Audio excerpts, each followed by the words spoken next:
Hi, I'm Mia. I'm 10 years old, and I want to tell you what it's like when your family feels like a battlefield. At first, my parents were happy.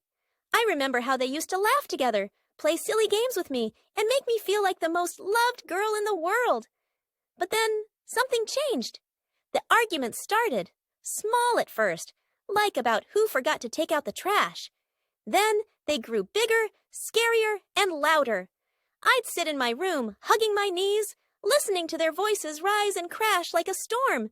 They didn't know I could hear them, but how could I not? The walls aren't magic. They don't block out words like, "you never care," or, "this is all your fault." The worst part? They never noticed me during those fights. It was like I didn't exist. At school, I couldn't focus. My teacher asked why my homework wasn't done, but how could I tell her? How could I say I couldn't do it because my parents were yelling so loud I couldn't think? My friends started avoiding me. They'd laugh and whisper while I sat alone. "Why don't you ever smile anymore?" one of them asked. But I couldn't. I felt broken inside. One day, after another fight, I snapped. "Why can't you just stop?" I screamed at my parents.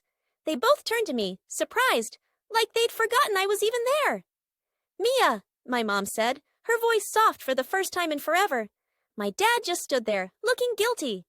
I told them everything, how scared I felt, how lonely I'd become, how their words weren't just hurting each other, they were hurting me too. I was crying by then, but I didn't care. I wanted them to know what it was like to be caught in the middle, feeling invisible and helpless. Something shifted that night. They didn't fix everything right away, but they started trying.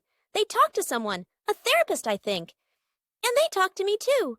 For the first time in a long time, I felt like they really saw me. It's not perfect now, but it's better. They fight less, and when they do, they try not to do it in front of me. And I'm learning to talk about my feelings instead of hiding them. It's still hard to trust people sometimes, but I'm trying. If you're in the middle of something like this, I want you to know you're not alone. Your feelings matter, and it's okay to speak up. Because even the loudest storms can pass, and the sun can shine again.